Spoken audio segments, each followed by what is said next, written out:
The smell of fresh asphalt hit me before I even opened the door. It was the kind of sharp, chemical tang that sticks to your clothes and settles into your lungs. I knew something was wrong before I even stepped outside, but nothing could have prepared me for what I was about to see. There, in my driveway, stood a team of contractors, heavy machinery idling in the background, and the unmistakable sight of my property being turned into something I never agreed to. "I'm not in your HOA," I said, trying to stay calm, but my voice carried the weight of a man who'd had enough. They looked at me, confused. Then, like a domino effect, the first of many mistakes began to unfold. Margaret Scott, the president of the HOA, the self-appointed queen of Willowbrook Estates, had done what she did best. She overstepped. She thought she could bully me into submission, thought she could play by her rules because she had the title. What she didn't know was that I wasn't just another neighbor. I was James Walker, and I wasn't anyone to mess with. Margaret had no idea who I was, and that would be her biggest mistake. As the heavy equipment hummed to life, and I watched the bulldozer scrape away the earth that was mine, I stood still for a moment, letting the situation sink in. They thought they had the upper hand. They thought this was just another day in the life of someone who had no power. But they were about to learn something very important. I wasn't just a homeowner. I wasn't just another victim. I had the kind of power that didn't need to shout, power that didn't need to be seen, but would make its presence felt when the time was right. I didn't need to raise my voice or throw my weight around. The law was on my side, and Margaret was about to find out that when you mess with the wrong person, you don't just get a slap on the wrist. You get the full force of what's coming for you. It wasn't long before Margaret made the first of many calls, this time to the police. But she was about to get a shock. You see, in her mind, I was just some guy who didn't follow the rules. A guy who didn't fit the suburban ideal. She didn't know that I wasn't someone she could push around. When the officers arrived, Margaret wasted no time making her case. She painted a picture of a man who was defying the HOA, a rogue element who needed to be put in his place. But when they turned to me, I didn't flinch. I didn't panic. Instead, I calmly looked them in the eyes and said, "I'm not in your HOA." It took a moment for that to sink in, and the confusion was evident on their faces. Margaret's smug smile started to fade as she realized that something wasn't right. She hadn't expected this. She hadn't expected me to be anyone of importance. But what she didn't know was that I wasn't just another homeowner. I was a federal judge with the kind of authority that made HOA rules look like child's play. She thought I was just a man standing in his driveway, fighting over a piece of land. But what she didn't realize was that she was about to be confronted by the law, the real law. Not the rules she made up in her head. Not the petty regulations she wielded like a weapon. The truth was, she didn't know who I was. And now, she would. As the police officers stood in front of me, looking more and more confused by the second, I could see the realization starting to hit Margaret. She had called them with all the confidence of someone who was certain they were in the right. But now, her carefully constructed facade was beginning to crack. I could almost feel the tension in the air as she shifted her weight, her smile faltering slightly. She wasn't used to being challenged. Not like this. Not by someone who wasn't intimidated by her authority. "You don't belong here," she said, the words dripping with the kind of arrogance that only someone in her position could muster. But I wasn't some weakling who would shrink away from her pressure. I was standing my ground, and I wasn't about to let her bully me. "I don't belong in your HOA," I said calmly, my voice steady, without a trace of fear. The officers looked at me, then back at Margaret.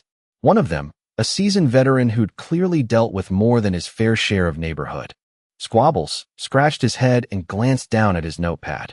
"So, let me get this straight," he said, his voice calm, but with a touch of skepticism. "You're telling us that you're not part of this HOA, and you don't have to follow their rules?"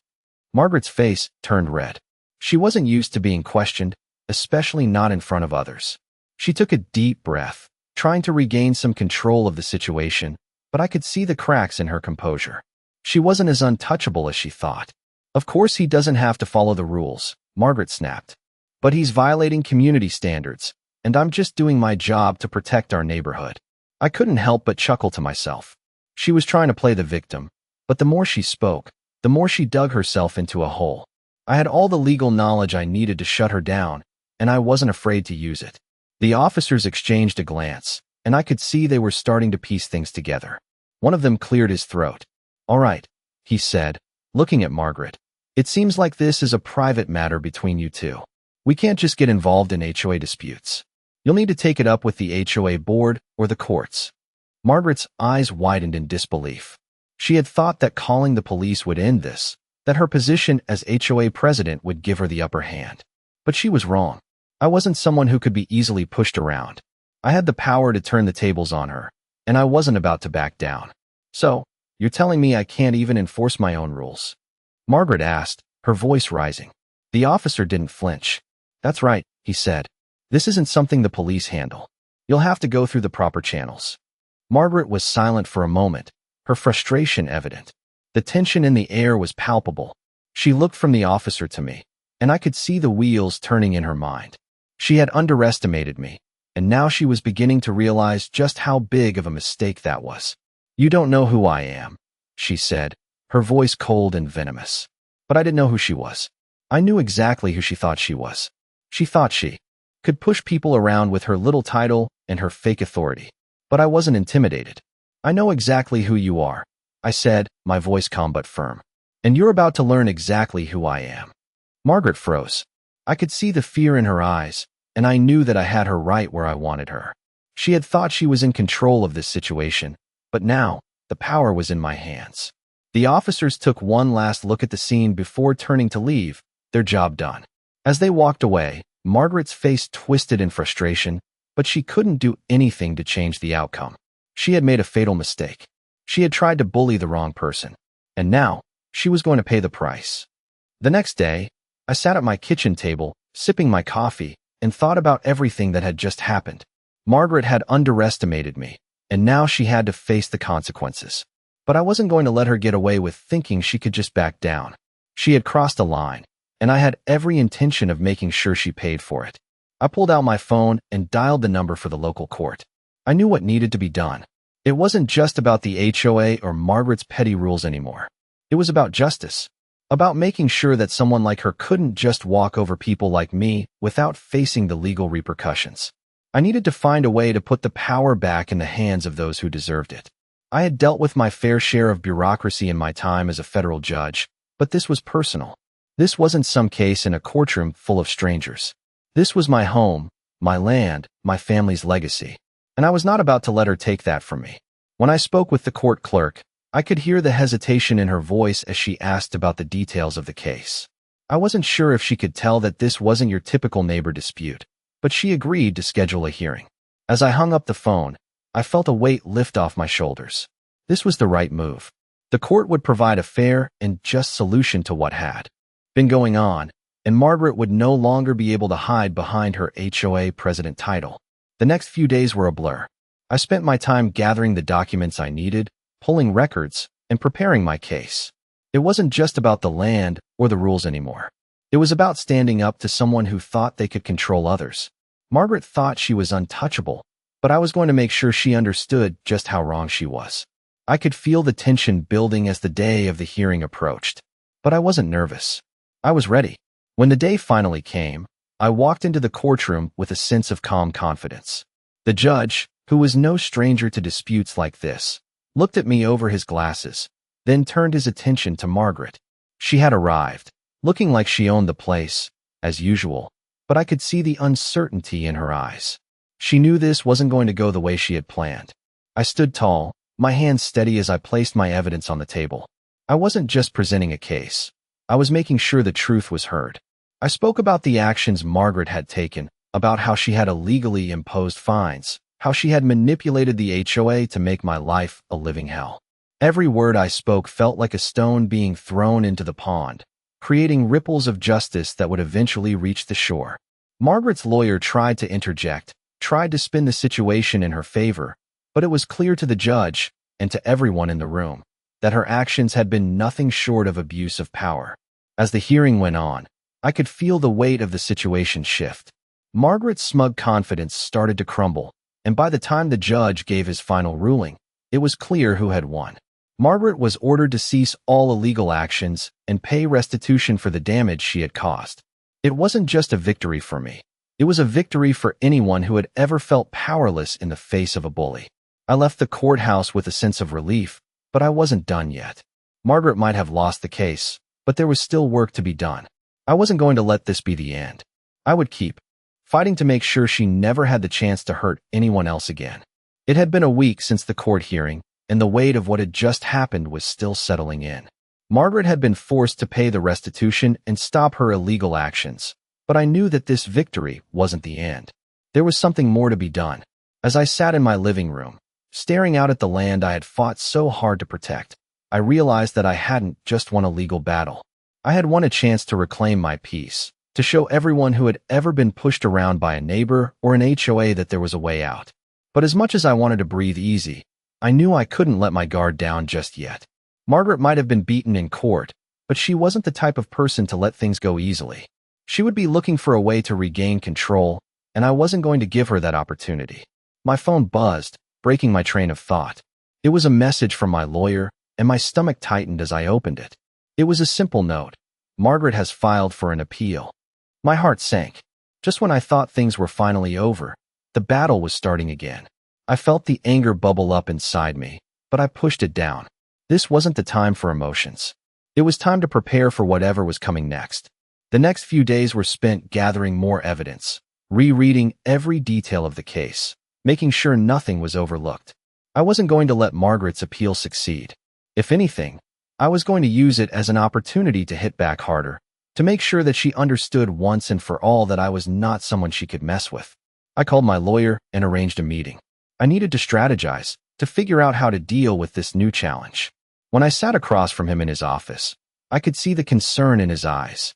"James, we've got to be careful," he said. "Margaret's appeal could tie this up for months, maybe even longer. It could drain your resources if we're not careful." But I wasn't concerned about that. I had the truth on my side, and truth had a way of winning in the end. "I'm not backing down," I said, my voice firm. "This isn't just about the money. It's about making sure she understands that she can't just do whatever she wants. We're going to win this, just like last time." My lawyer nodded, though I could tell he still had doubts. But he knew me well enough to understand that once I set my mind to something, there was no stopping me. The next few weeks were a blur of paperwork, meetings, and strategy sessions. But even as we prepared for the upcoming legal fight, I felt something shift inside me. This wasn't just a battle for my land anymore. It was a fight for everyone who had ever been pushed around by an HOA, for everyone who had ever felt powerless in the face of bureaucracy. I realized that this wasn't just about winning for me. It was about winning for everyone who had ever felt the weight of unjust authority. The day of the appeal hearing finally arrived, and as I walked into the courthouse, I couldn't help but feel a sense of determination wash over me. I was ready for this. I wasn't going to let Margaret get away with this, and I wasn't going to let her tarnish the victory I had already earned. As I stood before the judge once again, I could see the familiar faces of Margaret and her lawyer across the room. They looked as confident as ever, but I could see the faintest hint of doubt in Margaret's eyes. She knew that this time, things weren't going to be so easy. The hearing was long, filled with back-and-forth arguments and rebuttals. But this time, I wasn't just defending myself. I was defending the right to be treated fairly, to stand up against those who used their power for personal gain. When the judge finally spoke, I knew it was over. "The appeal is denied," he said, his voice carrying the weight of finality. "The previous ruling stands." I felt a rush of relief, but it was tempered by the knowledge that this battle wasn't just about me. It was about everyone who had ever been mistreated by someone like Margaret. And as I left the courthouse that day, I couldn't help but smile. I had won. But more importantly, justice had won. It had been weeks since the final ruling, and I thought the storm had passed. I had won, and Margaret had been forced to back down. I had reclaimed my peace, or so I thought. But as the days went by, I noticed something strange. Margaret had stopped showing up at the neighborhood meetings. The HOA had become strangely quiet. It was almost too quiet. Then one afternoon, as I was sitting on the porch, enjoying the cool breeze, my phone buzzed. It was a message from my neighbor, Greg. "Hey James, you better check your mailbox. There's something weird going on with the HOA." I frowned, puzzled. I hadn't heard from Greg in weeks, and the last thing I expected was more drama. But I trusted him, so I grabbed my keys and headed to the mailbox. What I found there made my heart skip a beat. There, stuffed into the corner of the box, was a letter from the HOA. I ripped it open, scanning the contents quickly. It was a demand for me to pay a hefty fine for supposed violations that I had never even heard of. The letter stated that I was being fined for unapproved modifications to my property. My first thought was disbelief. What modifications? I hadn't done anything to the house in months, other than basic upkeep. But there it was, a fine that could add up to thousands of dollars if left unchecked. I was about to throw it away when I noticed the signature at the bottom, Margaret Scott, once again. It was as if she was trying to sneak around the ruling, trying to find a way to make me pay. I couldn't believe it. She had lost in court, but she still thought she could control my life. I took a deep breath, trying to calm the rising anger inside me. I wasn't going to let her do this again. I wasn't going to let her think she could get away with this kind of manipulation. I immediately called my lawyer, telling him what had happened. He was furious when he heard the details. "James," he said, "this isn't just harassment. This is against the law. We can't let her get away with this." I agreed. It was time to end this once and for all. We immediately began preparing for the next round. I knew it wasn't going to be easy, but I wasn't going to back down. I wasn't the kind of person who gave up. The battle was far from over, but I was ready for it. We gathered the evidence, prepared the documents, and filed a formal complaint against Margaret for trying to bypass the court ruling. It was time to take her down the legal path once again. A few weeks later, the day of the hearing arrived. I was calm, but I could feel the pressure building as I walked into the courthouse. This wasn't just about me anymore. This was about standing up for what was right, for making sure that people like Margaret couldn't just use their power to control others. I stood before the judge, presenting my case once again. This time, it was different. I wasn't just fighting for my land. I was fighting for my dignity. I was fighting for everyone who had ever been a victim of someone like Margaret. When I finished presenting the evidence, I looked up at the judge. He didn't say anything at first, but I could tell he was taking it all in. The tension in the room was palpable. Then, after a long pause, he spoke. "The HOA's actions were not only unjust," he said, "but also a direct violation of the previous court ruling. I am ordering that the fine be dropped and that Margaret Scott be held accountable for her actions."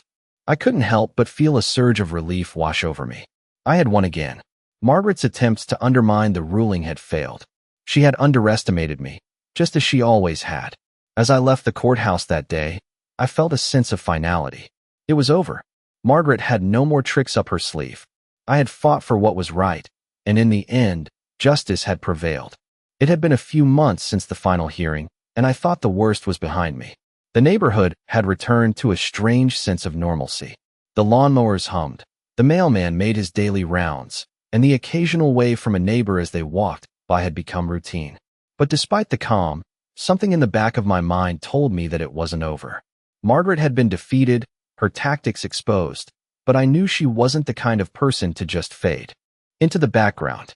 Then, one afternoon, as I was wrapping up some paperwork in my study, I heard a knock at the door. I wasn't expecting anyone, so I hesitated for a moment before getting up. As I opened the door, I was greeted by a woman I hadn't seen in years, my old neighbor, Linda. She had always been friendly, but there was something different in her expression now. She wasn't here for a casual chat.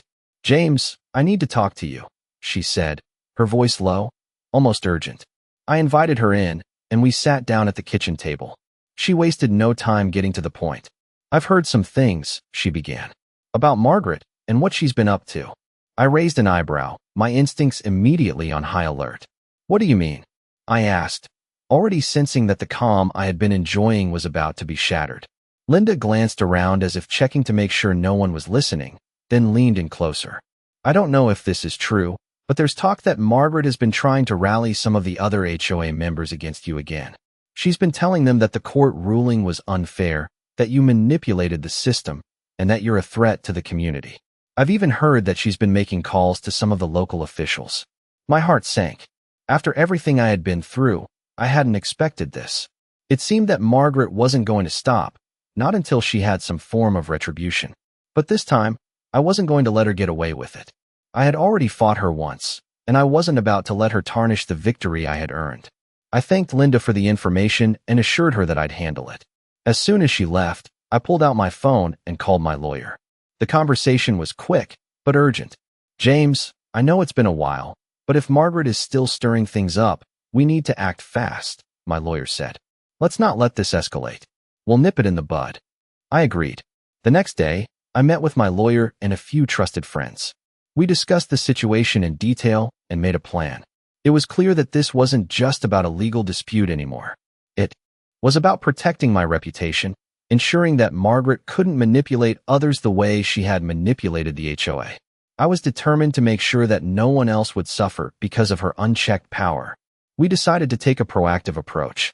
My lawyer would draft a letter to the HOA members, outlining the facts, reinforcing the court ruling, and reminding them that Margaret's actions were not only illegal, but harmful to the community. It was time to put everything out in the open and make sure everyone knew the truth.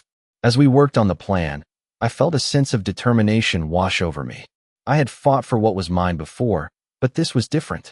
This time, I wasn't just defending myself. I was defending the integrity of the neighborhood, the sense of fairness that had been lost under Margaret's reign. I had to protect the peace we had fought so hard to regain. The letter was sent, and within days, I received a response from several HOA members. They expressed their support and made it clear that they were done with Margaret's manipulation. It was a relief to know that the community was standing with me. But it wasn't over yet. Margaret, as expected, didn't take kindly to the fact that her influence was slipping. But this time, she had no leg to stand on. The evidence was clear, the law was on my side, and the truth was out. A few weeks later, the HOA held a special meeting. Margaret wasn't there. It was clear that her power had been stripped away, and the community was finally free of her grip. As I sat in the meeting, I couldn't help but feel a sense of satisfaction. The peace that had once been disrupted by one person's greed and thirst for control had been restored. This time, it was for good. The victory had been sweet, but as the days went by, I couldn't shake the feeling that something still wasn't right. The community was peaceful, yes, but there was a strange undercurrent that lingered, something I couldn't quite put my finger on. Margaret was gone, but her influence hadn't disappeared entirely. I had won the battle, but I wasn't sure if I had won the war. The weeks following her removal from power felt like a long exhale. The tension that had built up over the months was finally starting to fade, and I found myself getting back to the simple pleasures of life. I spent more time outdoors, enjoying the land that had been passed down to me. I could almost hear the quiet hum of the past, the laughter of my grandfather echoing in the breeze. But even with all that, I kept coming back to one thought. This peace, this calm, was it real? Or was it just the calm before the storm? One afternoon, as I was walking back from the barn, I spotted a car parked at the end of my driveway. It wasn't familiar, and as I got closer, I could see that it wasn't a neighbor's vehicle. My heart skipped a beat as I approached, wondering who could be here. Then I saw the man standing next to the car. He looked like someone I had never seen before, middle-aged, wearing a suit, and holding a folder in his hands. "Can I help you?" I called out, my tone cautious but firm.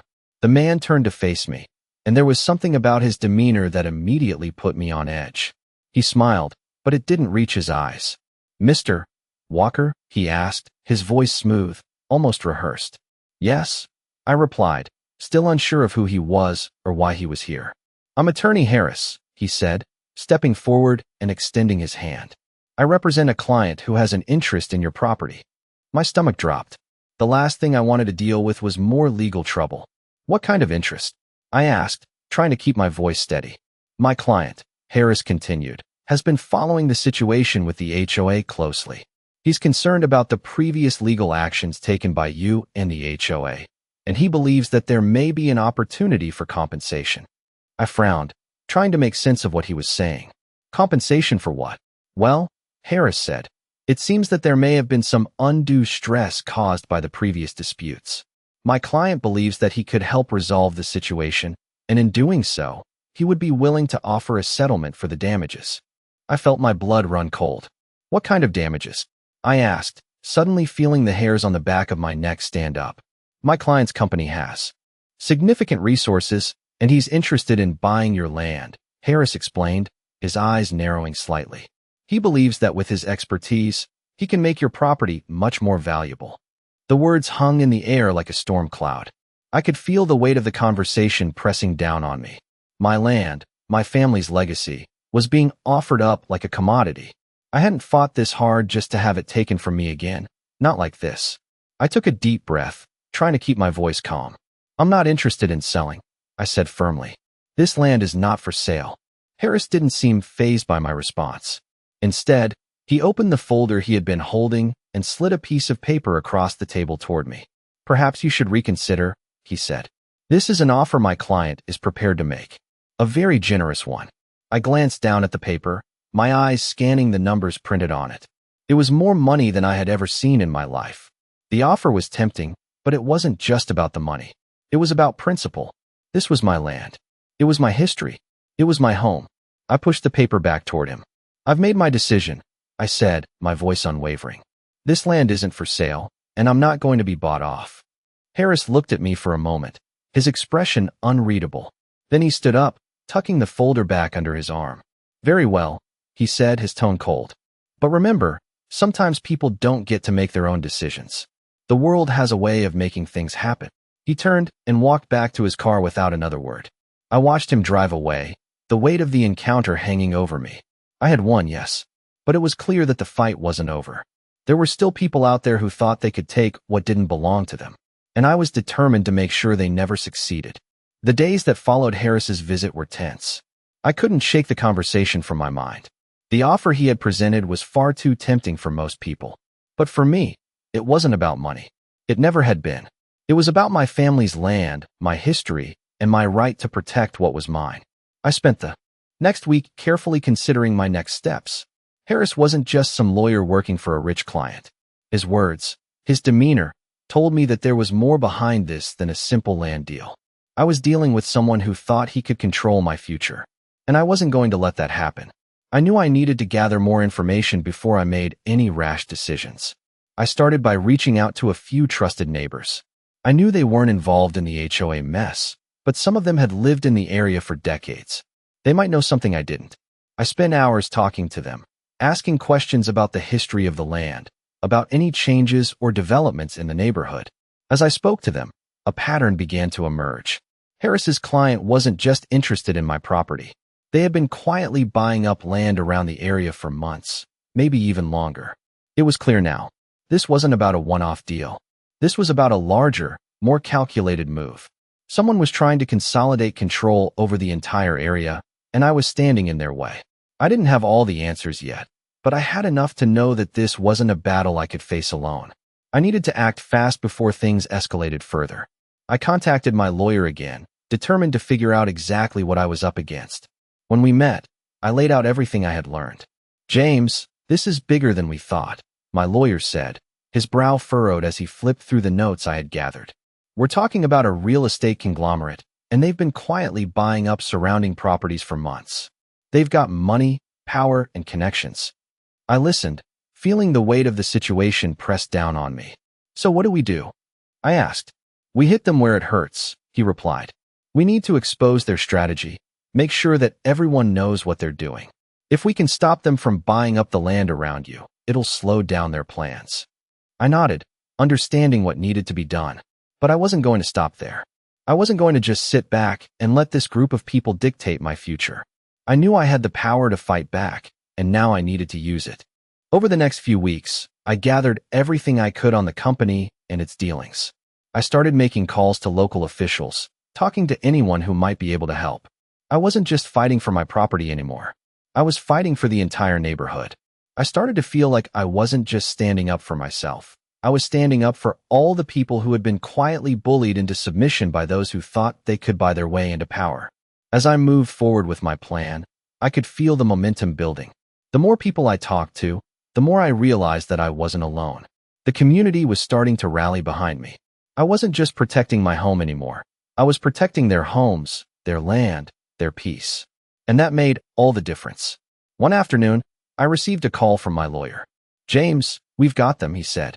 I've just gotten confirmation from some of our sources. They've been falsifying property records, misrepresenting land deals, and trying to pressure people into selling. I could feel a sense of victory rising within me. So what now? I asked. Now we take them down, he said. We expose them for what they are. We'll file a lawsuit, and we'll make sure the public knows what's been going on. As I hung up the phone, I felt a sense of calm wash over me. The battle wasn't over, but it felt like I had finally found my footing. Margaret was just the first wave. Now, I was facing something bigger, but this time, I was ready. I knew what I had to do. The fight for my land, for my home, wasn't over yet. But with each step, I was getting closer to winning. And I wouldn't stop until I did. The weeks that followed were a blur of legal battles and strategizing. Every time I thought I had a clear path ahead, another obstacle appeared. The company that had been trying to take my land wasn't going down without a fight. They used every trick in the book: false paperwork, deceptive tactics, even pressuring local officials to back their claims. But I wasn't about to back down. My lawyer and I worked tirelessly to expose the truth. We dug into every transaction, every land deed, and every contract they had ever filed. The more we uncovered, the clearer it became that their entire operation was built on lies. I knew that this wasn't just about my property anymore. This was bigger. It was about exposing a group of people who thought they could manipulate the system for their gain. I wasn't going to let them get away with it. I made sure the public knew what was happening. We released the information we had gathered, and soon enough, the story spread. The media picked up on it, and the community rallied behind me. People were outraged. They saw what I had been dealing with, and they didn't want it to happen to anyone else. For the first time in weeks, I felt a sense of hope. I wasn't fighting alone anymore. The power of the community was on my side. The lawsuit we filed was only the beginning. I had no illusions about how long it would take, or how many more hurdles we would face. But this time, I wasn't afraid. I was determined to see it through to the end. As we prepared for the next phase of the legal battle, I kept my focus on the bigger picture. It wasn't just about winning for me. It was about making sure that no one else had to go through what I had. It was about protecting the integrity of the land that had been in my family for generations. My neighbors, my friends, and even people I had never met before all stood by me. It wasn't just my fight anymore. It was ours. The day of the next hearing arrived, and I could feel the tension in the air. It wasn't just about the land anymore. It was about justice. As I walked into the courtroom, I noticed the crowd that had gathered. It was a mix of neighbors, community members, and even some local media. They were all there to show their support. Margaret's company was there too, but this time, I could see the cracks in their facade. The lawyers for the company looked nervous. They knew that the tide had turned. They could no longer manipulate the situation like they had before. The hearing was long, with both sides presenting their evidence. I sat there, watching as the company's representatives tried to defend their actions. But the evidence we had gathered was irrefutable. Every lie, every false document, and every underhanded tactic was laid bare. As the judge reviewed the evidence, I could feel the weight of the moment. This was it. The decision that would determine not just the fate of my land, but the fate of everyone who had ever been wronged by people like this. The judge spoke, his voice steady and clear. After reviewing the evidence presented in this case, it is clear that the actions of this company were unlawful. I am ruling in favor of the plaintiff, James Walker. The company will be held accountable for their actions, and the case will be dismissed. My heart soared. It was over. The battle was won. Margaret's company had lost.